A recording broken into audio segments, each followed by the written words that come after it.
Բարև ձեզ սիրելի հայրենակիցներ, ողջունում եմ ձեզ Համայնայության մայրաքաղաք Երևանից։ Այսօր ապրիլի 4-ն է 2025 թվական։ Կխոսենք աշխարհաքաղաքական, տարածաշրջանային, ներպետական ուշագրավ թեմաներից, որոնք կներկայացնեմ իմ մեկնաբանությամբ։ Սկսենք Գյումրու ընտրությունների հանգուցալուծումից, նշենք, որ տագնապալի հանգուցալուծումից, որովհետև ի վերջո չնայած արդեն այս վիճակով ինչ լուծում ելներ նույն գնահատականն էինք տալու, այնպես ստացվեց, որ բոլոր ընդդիմադիր ուժերը հավաքվեցին եւ նախկին քաղաքապետին Վարդան Ղուկասյանին դարձրեցին քաղաքապետ։ Իհարկե դա մեծ խայտառակություն է, նույն ձևի մեծ խայտառակություն էր լինելու, եթե քաղաքացիական պայմանագիրը հաղթեր։ Այնպես որ այստեղ արդեն որոշում կայացնելը, թե ինչը մեզ սպասվում առաջիկա ընտրություններին համապետական, դա է կարևոր, որն է պատճառը եղել, որ ասել ենք դե եկեք միասին մտածենք, էլ ինչ տեղի ունենա, որ համոզվենք ինչ ենք անելու։ Եվ դուք տեսաք նաև մի բան, որ իշխանությունները 7 տարի է համառորեն պայքարում են, որ նախկինները իրենց ռեսուրսը չկորցնեն։ Իհարկե ձևի համար դրեցին, հաշվարկեցին ինչ-որ գույքեր եւ այլ,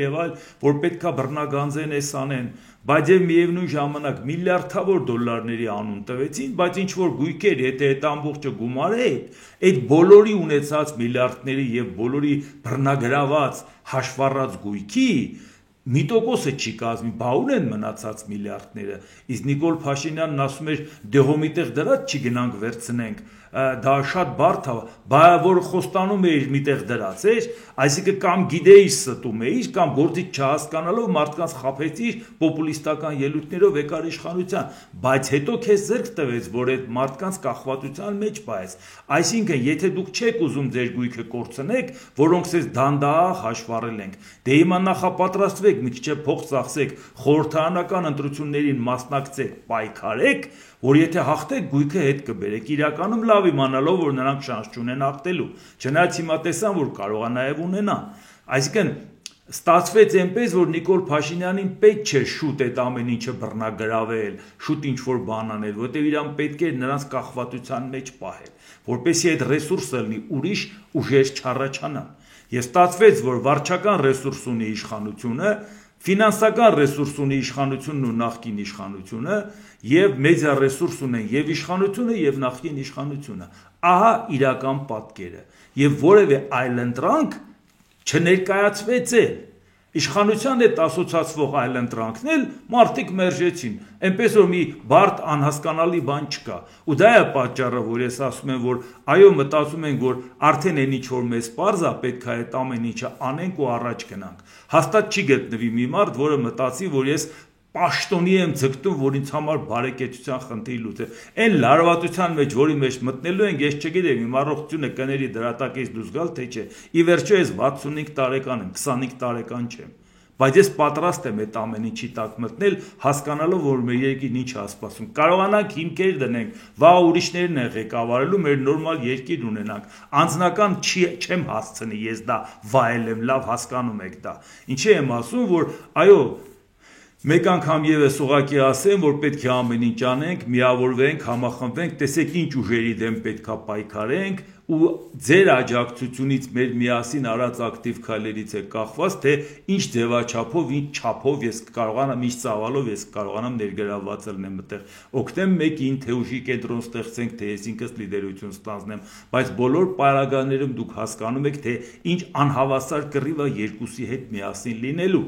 Եվ դրա համար մենք պետք է մտածենք, այո, մեր ռեսուրսներն էլ մտածենք, ինչ ենք անում, մեր մտերիմներն էլ օգնեն, դուք էլ ձեր ուժերի ներածի չափով օգնեք, պատահական չի, որ այսքան ժամանակ տես խնդիր ես չեմ էլ դրել, բայց հիմա արդեն ասում եմ, որ պետք է մեր ուժերով անենք, դրա համար նորից ձեզ հիշեցնեմ, այն հասարակական կազմակերպությունը, որի միջոցով այդ կազմակերպական գործերը պետք է անենք, բարեկեցիկ անվտանգ Հայաստան հասարակական կազմակերպության։ Իհարկե նրանք, ովքեր դժվարություններ ունենουν, որպեսզի գնան բանկ փոխանցում անեն, բայց շատ ցանկալի կլներ, որ բանկով փոխանցումը լիներ, արագ փոխանցումների տարբերակներ իմ նյութի նկարագրական մասերում կա, իմ անունով կարող եք փոխանցել, հետո ես կտանեմ, դա կգցեմ, կամ ի վերջո Patreon համակարգով, որով կարող եք այդ փոխանցումներ անել, YouTube-ով դուք կարող եք դա անել, ցանկացած տարբերակով, կարևորը որ մենք տեսնենք, որ այս չափի վստահություն, այս չափով եք ինձ պատվիրակում, դրա մեջ մտնեմ։ նոր ես իմանամ, կարող է ես խաբված եմ, կարող է ինձ թվում է, որ աջակցությունը մեծ է, հետո տեսնում ենք այդպես չի, փոխադարձաբար իրար չխաբենք եւ մեր ուժերը ճիշտ հաշվարկենք, շատ վտանգավոր է, շատ բախտորոշ պահի ենք։ Եվ իդեպ պետք է իմանանք, որ մենք դաշնակիցներ չենք ունենալու, գիտեք ինչի, համախոհների մեջ իհարկե, առանց համախմբման հնարավոր չի։ Հիմա տեսեք, ոչ մի պարագայում հնարավոր չի նախկինների հետ համագործակցել, նույնիսկ եթե իրանք ասեն հանուն վեհ նպատակի մենք պատրաստ ենք աջակցել։ Գիտեք ինչի դա հնարավոր չի, որովհետև պատկերացրեք օրինակը ին վրա բերեմ, ուրիշի անուն չտամ, խոսելի չդարձնեմ, համարենք ես եմ։ Եթե վաղը ինչքան ուզում եմ ես Նիկոլ Փաշինյանի արած քաղաքականության ամեն ինչը քննադատեմ, բայց վաղը ենթադրենք ես լինեմ իշխանության, հաշվառել են նախկինների գույքը, կարող է կանգնեմ ասեմ Ժողովուրդ ջան, այդ անօրինական գույքը, որ հաշվարկել են, դա անօրինական են հաշվարկել, այդ մարդկանց պապենական կալվածքից մնացածն է, կամ էլ թե չէ Ռոբերտ Քոչարյանն ու Սերժ Սարգսյանը իրանց պապական տրեխները վաճառել են ու այդ միլիարդները կուտակել, այդպես թանկանոց տրեխներով են իրանք եկել Հայաստան։ Այսինքն, այս պարագայում դուք հասկանում եք, չէ՞ որ դա բացառվում է, ես կարող եմ ամեն ինչը քննադատել, ամեն ինչը համարեմ սխալ են անում, բայց այն ինչ որ հաշվառված է, ոչ միայն պետք է գանձել, այլ պետք է ժամ առաջ իմպերատիվ ձևով անից ձեռներից առնել, որ մյուսներին դասել է, մյուսները չթալանեն, չէ՞։ Պարզ է, չէ՞, որ նույնիսկ եթե ես ասեմ էլ, որ Ժողովուրդ ջան, իրանց այդ հաշվառածը չենք վերցնի, դուք կհավատաք ինձ, կամ եթե հավատաք ինձ ինչի պետք է ընտրեք։ Այսինքն դուք հասկանում եք, որ բացառվում է համագործակցություն, կամ էլ թե չէ Նիկոլ Փաշինյանը մեր գլխին փորձանք սարքեց, ասեց Արցախը հանձնված է 91 թվականից Ադրբեջանին։ Իհարկե այնտեղ կարող է Ալիևը սկզբից իրան նենց գայթակղեց, հետո առիթից օգտվեց, չեմ կարող ասեմ խաբվեց, թե գայթակղվեց, թե վախեցավ, դա հարցի մի կողմն է, բայց փաստ է, չէ՞ որ դրա հարցը պետք է լուծենք։ Ես ասում եմ, եթե դու ճանաչում ես նույնիսկ 2020 թվականին եկել ես իշխանության եւ դու ճանաչում ես, որ 91 թվականին Արցախը եղել է Ադրբեջանի կազմում, այսինքն դրանով որ Ալիևը ոնց որ ասած լինի, լավ բեր ուզում ես Ալմաթիով ես փոխադարձաբար տարածքային ամբողջականությունը ճանաչեմ, դե դու էլ ճանաչի, որ Ալմաթիով Արցախը եղել է Ադրբեջանի կազմում։ Հենց Նիկոլ Փաշինյանը դա հայտարարում է եւ ինչա ստացվում, մեր վրա արդեն դնում են տուգանքներ։ Նիկոլ Փաշինյանը ինչ է հիմա վախեցած միջազգային քրեական դատարաններից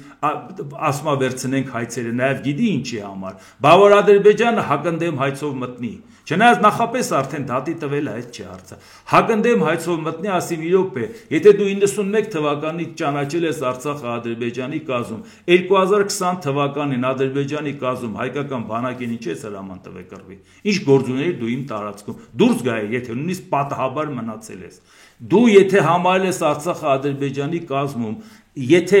այդ պարագայում դու Հայաստանից Արցախին ոնց ես միջպետական վարկ տվել, ում հետ ես կնքել, եթե դու Արցախի սուբյեկտ չես ճանաչում, նույնիսկ չճանաչված սուբյեկտ միջազգայինորեն, բայց եթե դա սուբյեկտ չի եղել, դու Հայաստանի փողը ոնց ես տվել Արցախին, ոնց ես միջպետական ծրագրեր արել, չէ՞ որ դա վերցնելու են հանեն, երբ որ դատարանին դիմում ես, դատարանին հակընդդեմ հայցով դիմեն, մարդ են ուղարկելու գա այդ բոլոր թղթերը հանի այսպես Հայաստանից ուզի ասի լավ էր, այս որոշումները դու ես կայացրել, եթե ոնց ես դու համարում Արցախը Ադրբեջանի կազմում ա եղել 91-ից, այսինքն իր արածը պետական հանցագործություն է, եթե ինքը ճանաչում է 91 թվից, ես դա ինչի եմ ասում, մենք պետք է ես քաղաքական գնահատականը տալիս եմ, բայց իրավական գնահատականը տրվի, որ դրանից մենք մաքրվենք, որ դա չմնա Հայաստանի վրա, ինքը ասում Արցախի թեման փակել են, բայց Հայաստանի թեման էս բաց է, եւ պարզ է, չէ՞ որ իշխանությունը չի ցանկանա, որ իմ կարգի մարդը գա իշխանության, որովհետեւ ցանկացած ձեր նման մարդը պետք է հարցնի, ասի սպասի, Այն որ իշխանության չէր, քեզ ճղում էր, որ պետական հանցագործություն ա կատարվել, իրավական process-ով դա պետք է մեր վրայից մաքրենք։ Հիմա եկել ես դե մաքրի, ինչ եմ ասելու, վայ կներեք, թղթերը կարդացի, չհասկացա ինչ ա եղել։ Այսինքն դուք հասկանում եք, չէ, ես այն ինչ որ ասում եմ, խոսքը մենակ չի վերաբերում այն ծրագրին, որ ես մեր երկրի ապագան պատկերացնում եմ Եվրամիության կազմում, ՆԱՏՕ-ի կազմում կամ Եվրամիության անվտանգային համակարգում կամ Ամերիկայի բարձր հովանու ներքո որևէ անվտանգային համակարգում, ինչպես Անզյուսը, Ավստրալիա, Նոր Զելանդիա, Ամերիկա։ կամ Ամերիկայի հետ ռազմաքաղաքական տնտեսական երկարաժամկետ փոխշահավետ համագործակցություն։ Այդ հասկացանք, այդ ռազմավարությունն է, բայց կոնկրետ քայլեր կան, որի պարագայում մենք դաշնակիցներ չենք ունենալու, ժողովուրդ ջան, երկրի ներսում։ Այսինքն կամ մենք անում ենք միասին, կամ դա մենք չենք անում։ Ու պատահական չի, որ նաև ես ասում եմ, անկախ մասնակցության ձևաչափը, YouTube-յան այս ալիքը, այս հարթակը մենք պետք է կարողանանք ավելի ակտիվացնենք, որտեղ սրանով ենք մենք մեր խոսքը տեղ հասցնելու, սրանով ենք աշխատանք տանելու, սրանով ենք տեսնելու իսկապես մենք որպես գործընկերներ, որպես թիմ կարողանում ենք այդ հարցերը լուծենք, ինչ ծավալով ենք ակտիվորեն կարողանում մեր խոսքը հարցնել, որով դա ես ուսումնասիրեմ եւ ասեմ ժողովուրդ ջան, մենք ունենք այսքանը, դա համար բերեք մեր ոտքը, մեր վերմակով մեկնենք, այնց որ Գյումրու ընտրությունները արդեն ինչ որ պետք է բարձր լարվածության հոսանքը տվել է, մնացած որոշումը ձերն է, ես պատրաստ եմ բեռը վերցնեմ ի վրա, բայց իմ ուժերի ներածի չափով բնական է։ Հիմա տեսնենք աշխարհում ինչ է կատարվում եւ դրա համար եմ ասում, որ նաեւ YouTube-յան ալիքի ակտիվ ձևով աջակցությունը նույնպես կփորձենք ձևաչափը ընդլայնենք, որոշակի հարցեր անենք, ավելի շատ ձևով կարողանանք նաև համախոհների ներկայացնել։ Մի խոսքով շատ հարցեր կա, ծրագրեր կա, որը ընթացքում կանենք։ Իսկ հիմա տնենք աշխարհում ինչ է կատարում, որը ուղղակիորեն առնչվում է մեզ հետ, որովհետև թե պատերազմը, որը որ Ուկրաինայում կա նոր աշխարհակարգի հիմք է, թե առևտրային պատերազմը շատ լուրջ ձևով ազդում է ամբողջ աշխարհի վրա, իսկ մենք այդ աշխարհի մի մասնիկն ենք մեր վրա, այսինքն մենք չենք կարող անտարբերել, սպասենք տեսնենք ինչ է ալնում, կարող է սպասենք հետո տեսնենք շատ վատ ալում, ինչ ենք անելու, մենք չիմանանք ինչի տակ է մտել աշխարհը, իսկ մենք ինչ ենք անում։ ԱՄՆ նախագահ Դոնալդ Տրամպը լրագրողներին հպարտությամբ ցուցադրել է իր վարչակազմի $5 միլիոն արժողությամբ նոր ոսկե քարտի դիզայնը։ $5 միլիոն այն կարող է լինել ձերը, սա քարտերից առաջինն է։ Գիտեք սա ինչ քարտ է, սա ոսկե քարտն է, հաղթաթուղթը, նշել է Տրամպը։ Ինչու համար ես սրանով սկսեցի, որովհետև այդ քարտի վրա իր նկարն էր։ Ես հասկանում եմ, որ Դոնալդ Տրամպին մի մոմենտ փորձեցին ասին, բերեք մի հատ դոլարի վրա իր նկարը դնենք, հետո ասին, որ դա միայն հնարավոր է, երբ որ իր բախտը բերի մահանա, դրանից հետո որոշեն դնեն։ Կենթանի նախագահի նկարը չեն դնում, այդ չստացվեց։ Նյու Յորքի ֆոնին ինքը թագավորի թագով նկարվեց, այդ ծաղրի առարկա դարձավ եւ քննադատության, այդ էլ չստացվեց։ Հետո կանգնեց ասեց, որ սա առևտրային անկախության հռչակագիրը ապրիլի 2-ը ինքը հայտարարեց, հավասարեցրեց Ամերիկայի Միացյալ Նահանգների անկախության հռչակագրին, որովհետև հիմնադիր հայրերի փառքն էլ իրան հանգիստ չի տալի։ Հիմա արդեն իրան նկարը դրել է ոսկե քարտի վրա, ոչ թե Ամերիկան է տալի այդ ոսկե քարտը, այլ Տրամփն է տալի այդ ոսկե քարտը։ Չեմ կարող ասեմ ժողովուրդ ջան, ախր ոնց որ լավ էլ բարեկեցիկ ընտանիքում ապրե։ Այս մարդը ինչի է այսքան բարդույթավորված։ Ինչ է այս մարդու հետ կատարում ժողովուրդ, որ անընդհատ ինքը կարիք ունի, որ իրան գովեն։ Անընդհատ ասեն դու աննախադեպ ես, դու Նիկոլ Փաշինյանն ես, դու վերջն ես, ես չեմ հասկանում, ժողովուրդ ջան, կարող է ես եմ սկսել վատ հասկանալ կամ կարող է վատ էլ հասկացել եմ, չգիտեմ, ես հենց բան չեմ պատկերացնում, մարդը դնի իր նկարը տպի մենակ նրա համար, որ դա իրան վերագրվի։ ԱՄՆ փոխնախագահ Ջեյ Դի Վենսը ինչ է ասում, ես կարծում եմ, որ Գրենլանդիայի ժողովուրդը ցանկանում է անկախ լինել Դանիայից, եւ նրանք դա անեն, մենք կկարողանանք խոսել այն մասին, թե ինչպիսին կլինեն հարաբերությունները Միացյալ Նահանգների հետ, հայտարարել է Վենսը։ Ես նկատեցի, որ նրանք Դանիայից մեկ անձի համար տարեկան ստանում են մոտ $60,000։ Նախագահ Տրամփն ասել է, որ մենք կարող ենք Գրենլանդիայի ժողովրդին շատ ավելի գումար տալ, հավելել է Վենսը։ Իհարկե, այստեղ խնդիրը նա է, որ եթե ինքը անկեղծ ելներ, պետք է ասեր, որ իրանց բյուջեի 50%-ը Դանիան տալիս է։ Բյուջեի ինչքան իրանք ստեղծում են բյուջե, այդքան մուտքերը, այդքան էլ Դանիան տալիս է ուղղակի իր կողմից։ Այսինքն այդ $60,000 մի անձի հաշվով դա ընդհանրապես գումարի կեսն է, բա մնացածն էլ իրանք են ստեղծում, չէ՞ այդ բարիքը եւ այդ գումարը ունեն։ Ու չմոռանանք, միջին եվրոպական ցուցանիշներից մեկին չի ընկնող համախառն ներքին արդյունքի բարձր է Գրենլանդիան։ Ինչ հա ձեր ուզածը։ Այդ մարդիկ ասում են, մենք չենք վաճառվում, պատրաստ ենք այսպես այս խստաշունչ պայմաններում ապրենք, բայց ունենանք մեր պետականությունը, Դանիայի կազմում մենք մեր անկախությունը ունենք, բարձր անկախություն ունենք, մենք սա խանութ չի, որ մենք վաճառենք ձեր վրա հարմար գնով, լավ ոնց է այդքան բարդ, այս մարդիկ ոնց չեն հաշտվում այդ մտքի հետ, եթե նա դարձավ 51-րդ նահանգ, նա կորցնելու է իր ազգային պատկանելությունը, հետո Ամերիկայում ազգային պատկանելության խնդիր չկա, կա քաղաքացիություն, Գրենլանդիայի էսկիմոսը ելնելու է Ամերիկայի քաղաքացի, Ամերիկան որոշի կարող է տան այնտեղ 50 միլիոն մարդ բնակեցնի, կամ 5 միլիոն կամ 500,000, իրանց 57,000-ը ասիմիլացվելու է վերանա, այդ մարդիկ չեն ուզում փողով իրանց հայրենիքը ծախեն, շատ դժվար է խանութպաններին դա բացատրել, հասկանում են, որ շատ բարձր պաշտոնի են նստած, շատ ցածր որակավորում ունեցող մարդիկ, բայց հաշտվեք այդ մտքի հետ, ժողովուրդ ջան, հաշտվեք, այդ մարդիկ չեն վաճառվում։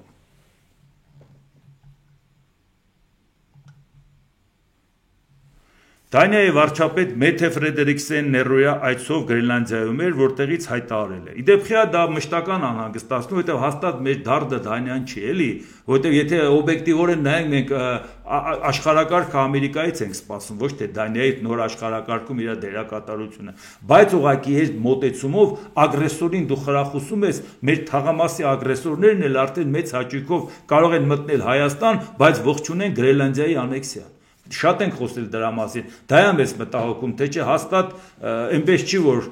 գիշերը չենք քնում, մտածում ենք, թե էսկիմոսները Դանիայի կազմում կլեն, անկախ կլնեն, թե Ամերիկայի կազմում։ Բայց դա ուղիղ ձևով ագրեսիան խրախուսելու է։ Դանիայի վարչապետ Մեթե Ֆրեդերիկսենն ինչ ասել, եթե մենք որպես դաշնակիցներ թույլ տանք մեզ պառակտել, մենք պետք է թշնամիներին ծառայություն կանենք, եւ ես կանեմ ամեն ինչ, որ դա տեղի չունենա։ Երբ դուք խնդրում եք մեր ընկերություններին ներդրումներ կատարել ԱՄՆ-ում, ինչ է ասում Դանիայի վարչապետը, դուք եք խնդրում Ամերիկայում ներդրում անեն։ Նրանք դա անում են։ Երբ դուք խնդրում եք մեզ ավելի շատ ծախսել մեր պաշտպանության վրա, մենք անում ենք դա։ Երբ խնդրում եք մեզ ուժեղացնել անվտանգությունը Արկտիկայի տարածքում, մենք համերաշխ ենք ձեզ հետ, բայց երբ պահանջում եք գրավել Դանիայի թագավորության տարածքի մի մասը, երբ մենք բախվում ենք մեր ամենամոտ դաշնակցի կողմից ճնշումներին եւ սպառնալիքներին, ինչին պետք է հավատանք, այն երկրին, որով մենք հիանում ենք այսքան տարի։ Իհարկե Ամերիկայի Միացյալ Նահանգների նկատմամբ վերաբերմունքը աշխարհի եւ մեկ էլ էս քայլը, էս եմ ուզում եմ վերցնեմ, ումից էս վերցնում ՆԱՏՕ-ի անդամ Դանիայից, այսօր էլ ապրիլի 4-ն է, մի անգամ եւս հիշենք, որ 1949 թվականի այսօրը ապրիլի 4-ին Վաշինգտոնում 12 պետություն հիմնադրեցին ՆԱՏՕ-ն որպես Եվրոպայի անվտանգության համար երաշխիք եւ որի պարագայում դրա հիմնադիր անդամներից մեկը Դանիան էր, Ամերիկայի գործընկեր, սերտ գործընկեր Դանիան էր, որը իրաց կողքը նստած էր եւ միասին են որոշել եվրոպական անվտանգությունը միասին կատարել։ Այսօր Դանիայից ոնց կարող ես տարածք վերցնել, ինչով ես դա բացատրելու։ Սա այն աշխարհակարգի մասին է, որը մենք միասին կառուցել ենք Ատլանտյան օվկիանոսում սերունդներ շարունակ։ Դուք չեք կարող բռնակցել մեկ այլ երկիր, նույնիսկ միջազգային անվտանգության փաստարկներով, ասել է Ֆրեդերիկսենը։ Իսկ հիմա շարունակենք բանի հարցը, այդ մաքսատուրքերի, որը իսկապես խայտառակություն է աշխարհի համար, դա էլ մենք շատ, որտեղ եթե համաշխարհային տնտեսությունը անկում ունեցավ, դրանից ոնց կարող է պատահի որևէ մեկը շահած դուրս գա։ Կանադայի վարչապետ Մարկ Քարնի։ Ինչպես ես ասացի նախագահ Թրամփին մեր հեռախոսազրույցի ժամանակ, Կանադան կպատասխանի ԱՄՆ-ի ավտոմեքենաների մաքսատուրքերին։ 25% մաքսատուր կսահմանվի ԱՄՆ-ից ներկրված բոլոր ավտոմեքենաների համար, որոնք չեն համապատասխանում COSMA-ին, այսինքն Կանադա, Ամերիկայի Միացյալ Նահանգներ, Մեքսիկա համաձայնագրին, ասել է վարչապետ Քարնին։ Իդեպ լավ եք հասկանում, եթե Կանադան մաքսատուր սահմանեց 25% Ամերիկայի մեքենաների վրա, անմիջապես դրանից առաջին հերթին օգտվել, բացի Եվրոպայի օգտվելը, նաև օգտվելու է Չինաստանը։ Բա Ամերիկա ուզում ես Չինաստանին մեկուսացնես, ուզում ես Չինաստանին դեմ պայքարես, բոլորի դեմ դուրս ես եկել, որպեսզի ռեսուրս կուտակես Չինաստանի դեմ պայքարես։ Չինաստանը հիմա ողողելու է Կանադա իր մեքենաները։ Մակնիշը գիտեք ինչ անելու, ինադու։ Կոնկրետ մակնիշը չի կարևոր մեքենայի։ Ամերիկայի ինադու մտնելու է Կանադա։ Կանադան Ամերիկայի ինադու ստանալու է չինական ապրանք։ Առաջին հերթին չինական, միայն նրա համար, որպեսի ասի դու Չինաստանի դեմ ես պայքարում, մեկուսացնես, բայց ինչի համար է սա արվում։ Ամենասեր դաշնակցին կարելի է այս ձևի փաստի առաջ կանգնեցնել։ Եվ մեկ էլ ի վերջո այդ մաքսատուրքերի պատերազմի հետ կապված մի 100 տարի հետ են այս մարդիկ, 100 տարի մի հատ հետ գնանք նայենք։ 1921 թվականից մինչև 1933 թվականը, այսինքն Վուդրո Վիլսոնից հետո մինչև 33 թվական, մինչև Ֆրանկլին Դելանո Ռուզվելտ, փոխվել է 3 հանրապետական նախագահ, վերջինը Հերբերտ Հուվերն էր, որի պարագայում Ամերիկան հայտնվեց մեծ դեպրեսիայի մեջ ընկավ, խայտառակ վիճակի մեջ ընկավ։ Եվ հատկապես նաև այդ մեկուսացման քաղաքականության եւ մաքսատուրքերի պատերազմի պատճառով հերոսաբար կարողացան Ամերիկան ուղակի սովի մատնել, որովհետեւ այդպես էր խելքները հասնում։ Եւ բարեբախտաբար Ֆրանկլին Ռուզվելտը լրիվ այլ որակի քաղաքականություն վարելու արդյունքում մի քիչ էլ բախտը բերեց երկրորդ համաշխարհային պատերազմը սկսելու առիթով Ամերիկայի Միացյալ Նահանգները պատերազմից դուրս եկավ հզոր գերտերություն, իսկ որոշ ժամանակ հետո արդեն Ռոնալդ Ռեյգանի շնորհիվ Ամերիկայի Միացյալ Նահանգները դարձավ միաբևեռ աշխարհի միակ բևեռը։ Եթե ուզում եք առաջ գնալ 100 տարի հետ գնացեք գոնե, մի հատ ոչ թե ինձ լսեք, ես ձեզ ուղղակի տեղն եմ ցույց տալի ում լսեք։ Գնացեք մի հատ նայեք, կարդացեք, թե ոնց Ամերիկայի Միացյալ Նահանգները սովի մատնեցին։ Այդ կարգի պրիմիտիվ քաղաքականության պատճառով,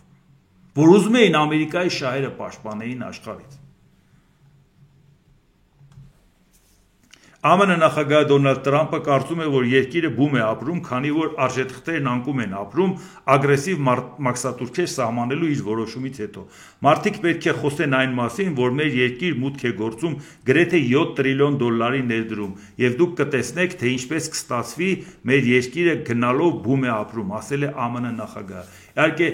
մի օրվա ընթացքում 2 տրիլիոն դոլարի կորուստներ եղավ ֆոնդային բորսայում, չնայած դա սարսափելի կորուստ չի, բայց միտումը ավելի սարսափելի է,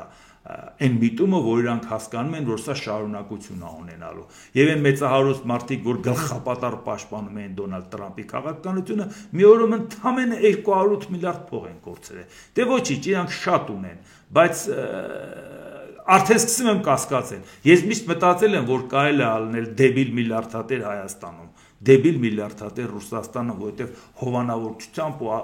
աջակցությամբ կարելի է միլիարդատեր դառնալ։ Երբեք չեմ հավատացել, որ դա հնարավոր էր Ամերիկայում։ Ուզում եմ էլի չհավատամ, ուզում եմ սխալված լինեմ, թե ոնց է լեղապատառ ու գլխապատառ սատարեցին մի քաղաքականություն, որ այս քաղաքականությունը ձախողված է ցանկացած միջին տրամաչափի տնտեսագետ ու ոչ թե Ամերիկայի, Հայաստանի, որ Աֆրիկա գնացեք, Աֆրիկայում տերևը կապած տնտեսագետներին հարցրեք նիզակով, ասեք ընկեր, որ մաքսային պատերազմի մեջ Ամերիկան մտնում, աշխարհը որ տուժի Ամերիկան էլա տուժելու, կասի այո, չգիտեմ իրանց լեզվով ոնց կասի, բայց հաստատ մենք կհասկանանք։ Իսկ հիմա նայեք ներդրումներից է խոսում։ Արդեն Դանիան ասեց, որ ներդրում ինչի պետք է անենք, որ հիմա Ֆրանսիայի նախագահ Էմանուել Մակրոնը կոչ է արել ժամանակավորապես դադարեցնել ներդրումները Միացյալ Նահանգների տնտեսության մեջ, ի պատասխան Վաշինգտոնի կողմից նոր մաքսատուրքերի սահմանմանը։ Եվրոպական խոշոր ընկերությունները պետք է դադարեցնեն միլիարդավոր եվրոների ներդրումները ԱՄՆ-ում։ Առնվազն այնքան ժամանակ, քանի դեռ մաքսային քաղաքականության հետ կապված իրավիճակը չի հստակեցվել։ Ինչ իմաստ ունի, որ Եվրոպան խոշոր խաղացողները միլիարդավոր եվրոներ ներդնեն ամերիկյան տնտեսության մեջ, այն պարագայում, երբ Ամերիկան հարվածում է մեզ։ Անհրաժեշտ է ցուցաբերել հավաքական համերաշխություն, նշել է Մակրոնը։ Եվրոպայի պատասխանը բաղկացած կլինի երկու փուլից։ Առաջին պատասխանը կտրվի ապրիլի կեսերին, երկրորդը ավելի ընդարձակ ապրիլի վերջին։ Ի նկատի ունի պատասխան մաքսատուրքեր եւ որոշակի քայլեր Ամերիկայի Միացյալ Նահանգների։ Մեր պատասխանը լինելու է հստակ, այնպես որ բոլորին դա հասկանալի կլինի, ասել է Մակրոնը։ Գերմանիայի կանցլերն իր հերթին հայտարարել է, որ ամբողջ համաշխարհային տնտեսությունը կտուժի ԱՄՆ-ի չմտածված միջոցառումներից, ամբողջ ողջ համաշխարհային տնտեսությունը։ Իսպանիայի վարչապետ Պեդրո Սանչեսը հայտարարել է, որ իսպանական տնտեսությունը 14.1 միլիարդ եվրո արժողությամբ առևտրային տուրքերից պաշտպանելու պետական ծրագրի մեկնարկի մասին է հայտարարել։ Եվրահանձնաժողովի նախագահ Ուրսուլա ֆոն դեր Լեյենն ասել, ԱՄՆ նախագահի կողմից հայտարարված մաքսատուրքերը լուրջ հարված են, որին Եվրոպան պատրաստ է պատասխանել։ ԱՄՆ-ի կողմից հայտարարագրված համընդհանուր մաքսատուրքերը լուրջ հարված են բիզնեսներին եւ սպառողներին ամբողջ աշխարհում։ Եվրոպան պատրաստ է արձագանքել։ Մենք միշտ պաշտպանելու ենք մեր շահերն ու արժեքները։ Մենք պատրաստ ենք նաեւ համագործակցել եւ արճակատումից անցնել բանակցությունների, գրել է ֆոն դեր Լեյենը։ Եվրահանձնաժողովի նախագահը նշել է, որ Եվրամիությունն ավարտում է ԱՄՆ-ի դեմ պատասխան միջոցների ուղղությամբ աշխատանքը սահմանված մաքսատուրքերի հետ եւ պատրաստվում է հետագա հակաքայլերի իր շահերն ու բիզնեսները պաշտպանելու համար, եթե բանակցությունները ձախողվեն։ Սա էլ Եվրամիության պատասխանը։ Իսկ հիմա Չինաստանի պատասխանը։ Չինաստանի առևտրի նախարարության մամուլի ծառայությունը հայտնել է. Չինաստանը կտրականապես դեմ է ԱՄՆ-ի կողմից մաքսատուրքեր սահմանելուն եւ մենք վճռականորեն հակաքայլեր կձեռնարկենք պաշտպանելու մեր իրավունքները եւ շահերը։ Իդեպ նորից հիշենք, որ 2008 թվականին, երբ որ Ամերիկայի Միացյալ Նահանգներում ֆինանսական ճգնաժամ եղավ, որը բնականաբար վերաճեր ֆինանսատնտեսական ճգնաժամի, եւ դա հանգեցրեց համաշխարհային ճգնաժամի։ Իսկ Հայաստանը մի վարչապետ ունեինք, որն ասում էր, եթե չնավսեք, ֆինանսատնտեսական ճգնաժամը Հայաստան չի մտնի, եւ ինքը մասնագիտությամբ ֆինանսիստ է, ժողովուրդ ջան։ Ուրեմն պարզվում է մենք նավսեցինք եւ մտավ։ Ու քանի որ ինքը հականավսային օբյեկտներ էր ընթացքում ակտիվ կառուցում եկեղեցու հետ պայմանավորվել էր, տարբեր տեղեր հողահատկացումներ էին անում, այլ ոչ թե հակաճգնաժամային ծրագիր ներկայացնում։ Մենք տնտեսական անկում ունեցանք 14.1%, աշխարհում երկրորդ վատ ցուցանիշներ։ Ուզում եմ ասեմ, այդ ամեն ինչը մեր գլխին եկել է, այնպես որ ասում ենք մի վերացական բան չի, ամերիկան մաքսատուրքեր է սահմանում։ Ամերիկայի մաքսատուրքերը կամ Ամերիկայի տնտեսությունը այնքան մեծ է եւ նրա ազդեցությունը աշխարհի վրա, որ դա տարածվելու է բոլորիս վրա։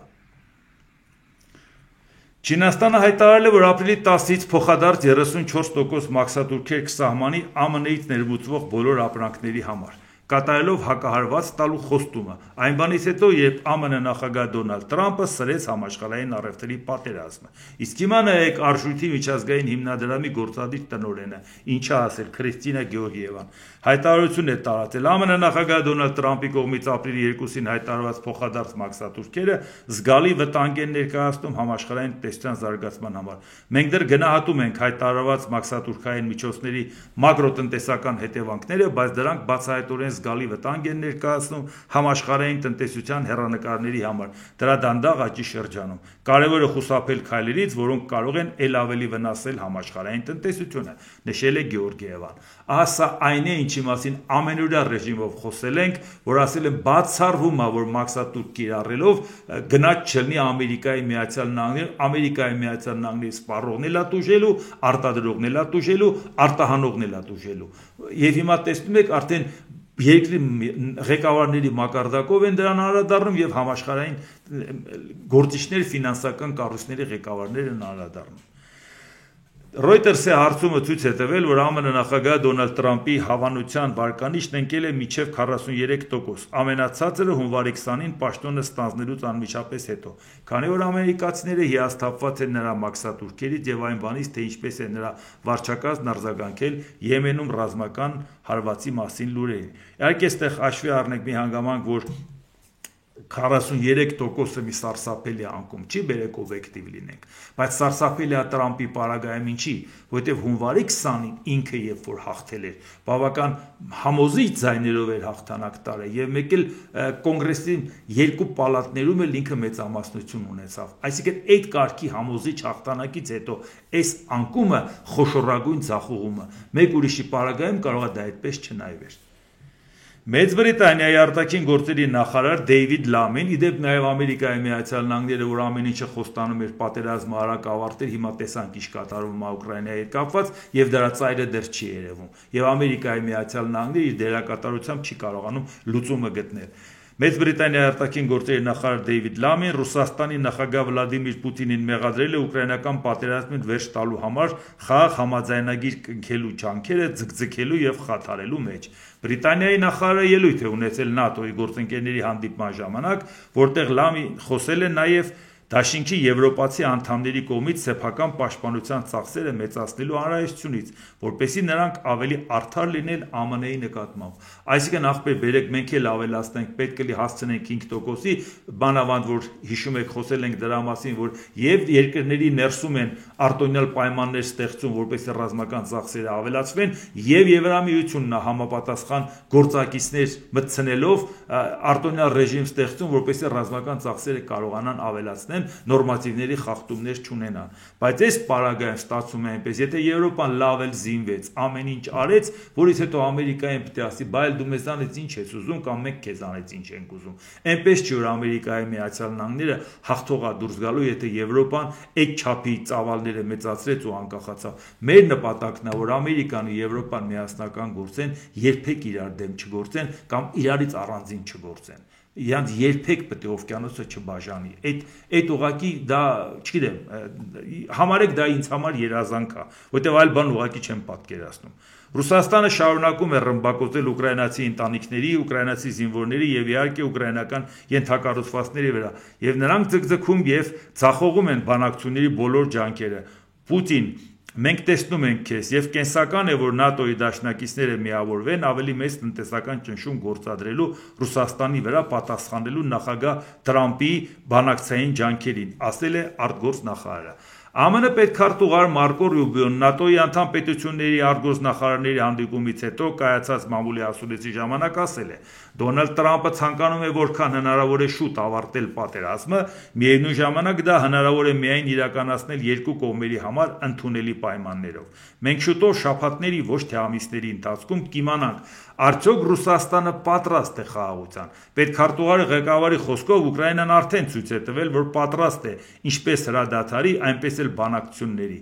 Հիմա ԱՄՆ-ն սպասում է Ռուսաստանի ոչ թե խոսքերին, այլ գործողություններին։ Հիմա դուք տեսնում եք, արդեն Ամերիկան հասկանում է, որ ինչա կատարում, հիմա արդեն ուզում է արդեն Ռուսաստանից նեղանա։ Հասկացավ, որ իր ծրագիրը չաշխատեց։ Եթե լինի ձգձգելու մարտավարություն, դա մեզ չի հետաքրքրի, Տրամպը չի մասնակցի անվերջ բանակցությունների։ Մենք շուտով կիմանանք, թե արդյոք Ռուսաստանը լրջորեն է վերաբերում խաղաղությանը։ Եթե այո, հիանալի է, եթե ոչ, մենք պետք է վերագնահատենք մեր դիրքորոշումը եւ մեր անելիքները, ասել է Ռուբիոն։ Ահա այն, ինչի մասին պարբերաբար խոսում ենք, ահա այն, որ եթե դուք Ռուսաստանի հետ սիլիբիլի արեցիք, արդյունքում Ռուսաստանն ավելի ուժեղանալու է, բայց պատերազմի հետ կապված հաջողության չեք հասնելու։ Չինաստանն էլ է ակտիվանալու, եթե Ռուսաստանը օկուպանտ չի, բայց ինչ պրոբլեմ ունի համագործակցելու։ Եվրամիության արտաքին քաղաքականության եւ անվտանգության հարցերով բարձր ներկայացուցիչ Կայա Կալասի ըստ Կալասի ինչա ասե։ ԱՄՆ պետքարտուղար Մարկո Ռուբիոն խոստում է տվել, որ ԱՄՆ Ռուսաստանին զիջումների չի գնա, որոնք կհայտնվեն Ուկրաինայի կամ Եվրամիության կարմիր, որոնք կհատեն Ուկրաինայի եւ Եվրամիության կարմիր գծերը։ Այո, նա մեզ հավաստիացում է արել այդ մասին, ասել է Կալասը։ Այնպես որ սա էլ իմանանք, որ Մարկո Ռուբիոն ասելա չէ, իմացեք, որ մենք այն ժամանակ ասում են մենք Ռուսաստանի հետ կբանակցենք, հետո սկի Եվրոպան անելիք էլ չունի, Ուկրաինան էլ անելիք չունի, վերջին իրանք ոնց կասենք, նենց կանի։ Տեսանք թե ոնց ստացվեց եւ հիմա ոնց հավաստիացումներ են արվում։ ՆԱՏՕ-ի արտգործնախարարների հանդիպումից հետո կայացած մամուլի ասուլիսում Հյուսիսատլանտյան դաշինքի գլխավոր քարտուղար Մարկ Ռուտեն հայտարարել է. եկեք միամիտ չլինենք, ՆԱՏՕ-ն կշարունակի Ռուսաստանին դիտարկել որպես երկարաժամկետ սպառնալիք, նույնիսկ ուկրաինական պատերազմի ավարտից հետո։ Ռյուտեն հավելել է. ՆԱՏՕ-ն կշարունակի աջակցել Ուկրաինային Վիսբադենի հրամանատարության եւ Ուկրաինայում մեր ներկայացության միջոցով։ ՆԱՏՕ-ն պատրաստ է աջակցել Ուկրաինային, որպեսզի նա կարողանա շարունակել պայքարը։ ՆԱՏՕ-ի գլխավոր քարտուղարն աջակցել է հրադադարի շուրջ համաձայնության գալու ԱՄՆ-ի փորձերին, բայց նաեւ ողջունել է ՆԱՏՕ-ի եվրոպական երկրների կողմից Ուկրաինա զորքեր ուղարկելու հնարավորության վերաբերյալ քննարկումները։ Ռուտեն ընդգծել է, որ հակամարտության ավարտից հետո ՆԱՏՕ-ն մտադիր է զինել Ուկրաինային, որպեսզի Ռուսաստանն այլևս չկարողանա ձեռք բերել ոչ մի քառակուսի կիլոմետր տարածք։ Ասա վերաբերմունք ՆԱՏՕ-ի անունից արտգործնախարարի հետ հավաքի արդյունքում։ Հիմա տեսեք ինչ է ասում ԱՄՆ փոխնախագահ Ջեյ Վենսը։ Եվրոպացի քաղաքական գործիչները սխալվում են պնդելով, որ Ռուսաստանն է Եվրոպայի գլխավոր սպառնալիքը։ Մինչդեռ իրականում սպառնալիքը գալիս է իրենց ներքին խնդիրներից։ Պետք է խոստովանենք Եվրոպայի համար գլխավոր սպառնալիքը Չինաստանը կամ Ռուսաստանը չեն, հիմնական սպառնալիքը ներքին խնդիրներն են, միգրացիոն քաղաքականությունը, որը քանդում է Եվրոպայի մշակութային հիմքը, տնտեսական քաղաքականությունը, որը նվազեցնում է մրցունակությունը, անվտանգության քաղաքականությունը, ու այս ամենի հետ նրանց առաջնորդներն ասում են, որ Ռուսաստանն աշխարհում գլխավոր սպառնալիքն է, հայտարարել է Վենսը։ Հիմա հարց է ծագում, հարգելիս, այդ որ դու դա ասում ես, մարդիկ Ուկրաինայի մտել Ռուսաստանը, մարդիկ սպառնալիք իրաց աչքի առաջ են տեսնում, ինչ ժողովրդավարությունից ես խոսում, ինչ սպառնալիք ես ներքին ցույց տա, մի անգամ ելույթ ունեցար Մյունխենում, խայտարակ արեցիր Ամերիկային էլ քեզ էլ, երկրորդ անգամ նույն բանն չես կրկնում։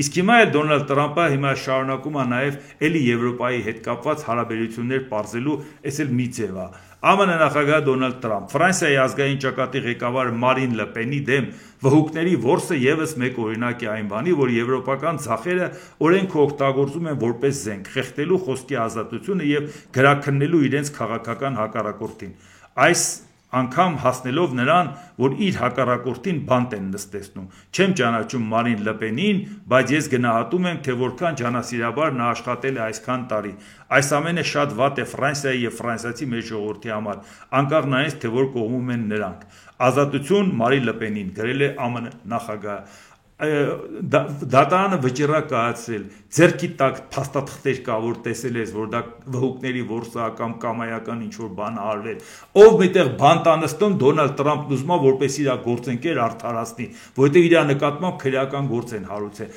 Այսինքն ցանկացած մարդու վրա քրեական գործ հարուցեն, նրան ճնշում են, վհուկների որսա, այ ինձ հետ էլ էր դա։ Հերիք չի կասկածի տակ է դնում Ամերիկայի Միացյալ Նահանգների դատական համակարգը, հիմա էլ եվրոպական դատական համակարգը։ Փաստը ձեռին բռնել են, փողը վատնել է, կերել է, ինչն է արդարացնում։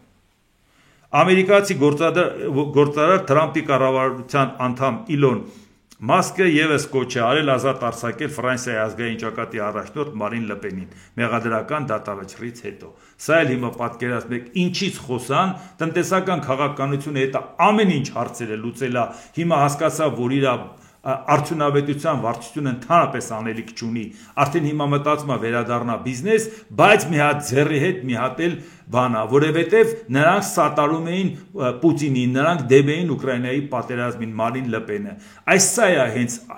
չեն հաշտվում այդ մտքի հետ, որ Եվրոպայում կարող է լինի մեկը, որը դեմ է Ռուսաստանին։ ԱՄՆ նախագահ Դոնալդ Տրամփը համոզված է, որ Իրանը պատրաստ է ուղիղ բանակցությունների իր միջուկային ծրագրի շուրջ։ Այս մասին հայտնում է Բլումբերգը, հղում անելով Air Force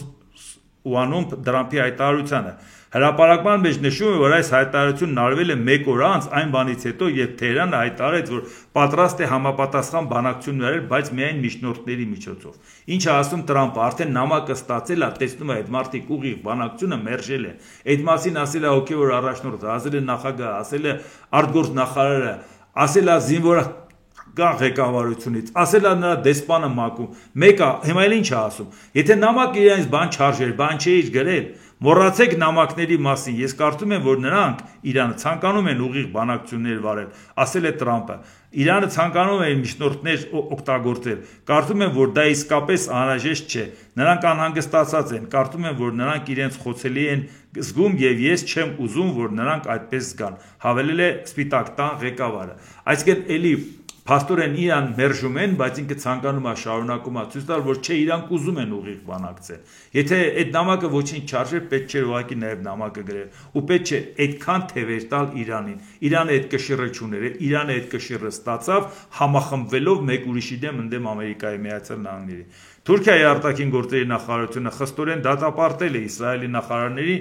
Թուրքիայի հասցեին հնչող հայտարարությունները եւ արձանագրել տարածաշրջանում այդ երկրի կողմից իրականացվող գործողություններին։ Հայտարարության մեջ ընդգծվել է, որ դրանք չեն կարող քողարկել Իսրայելի կողմից Պաղեստինի Գազայի հատվածում իրականացվող ցեղասպանությունը, Պաղեստինի ժողովրդի դեմ մղվող լայնածավալ պատերազմը, արևմտյան ափի բռնազավթման քաղաքականությունը, ինչպես նաև Սիրիայի եւ Լիբանանի դեմ հարձակումների ընդլայնվող բնույթը։ Սա այն Թուրքիան է, որ Ամերիկայի հետ նորմալ հարաբերություններ ունի, բայց սա այն Թուրքիան է, որ Գազայի հետ կապված իր սկզբունքային դիրքորոշումն է առաջ տանում։ Իսրայելին քննադատելու Իսրայելը սա ջանասիրաբարանում է Ամերիկայի համար։ Այնպես որ տարածաշրջանը այնուամենայնիվ մնում է քննարկված։ Հայտարարությամբ Իսրայելի կառավարությունը մեղադրվել է արմատական եւ ռասիստական քաղաքականություն վարելու մեջ, շեշտվել է, որ այդ քաղաքականությունը սպառնում է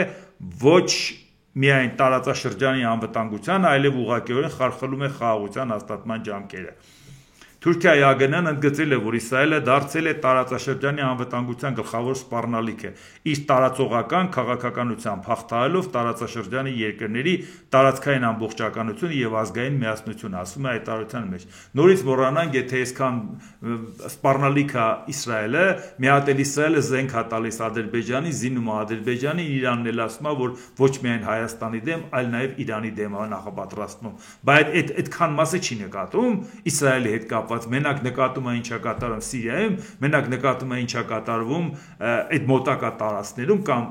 սեկտոր Գազայում, դե եթե ազնիվ է, ամբողջական ազնիվ է, չնայած ես ասել եմ, իրանց տարաձայնությունը համենայն դեպս մեր շահերից է բխում, որտեղ եթե իրանք միասնական լինեն, մենք ինչ որ զիջումների ստիպված պետք է գնանք, որտեղ եթե իրանք միասնական պայմանավորվեցին ԱՄՆ, Եվրոպա,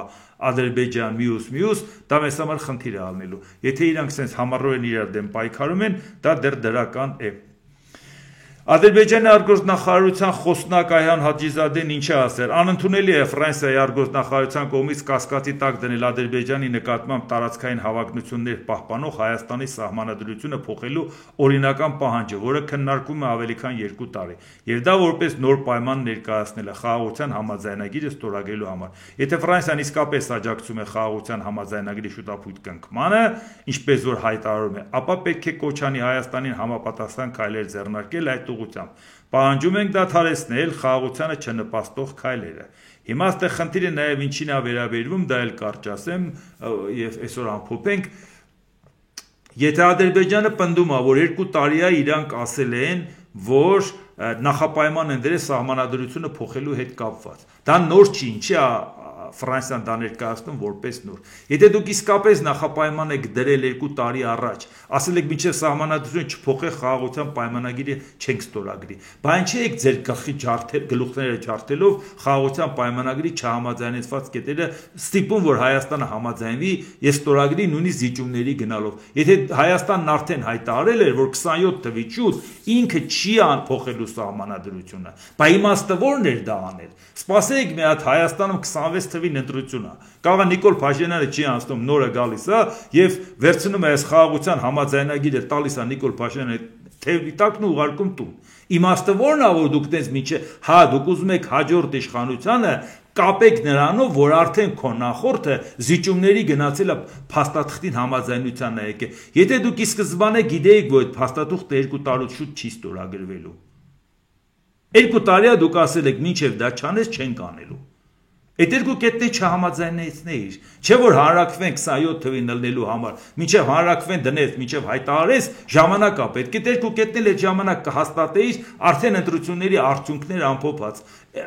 Անիմաստ է 2 տարի հետոյի համար բոլոր կետերը համաձայնացվել, երբ որ դրա արանքում ընտրություն կա։ Այնպես որ Ֆրանսիային մեղադրելուց առաջ մի հատ բացատրեք, թե դա ձեր ինչին էր պետք այսօր համաձայնացնել մի բան, որ 2 տարուց շուտ դուք չեք ստորագրելու։ Իսկ դրա արանքում կա ընտրություններ։ Այնօր մնացած պատասխանը Ֆրանսիայի տեղը մենք կտանք։ Դե ինչ, այսօր այսքանը, եթե հավանեցիք սեղմեք լայք կոճակը, բաժանորդագրվեք Էդվարդ Տանտինյան YouTube-յան ալիքին, սեղմեք զանգակ կոճակը, գրեք մեկնաբանություններ, գրեք հարցեր, դիտեք եւ դատեք ինքներդ։ Շնորհակալություն։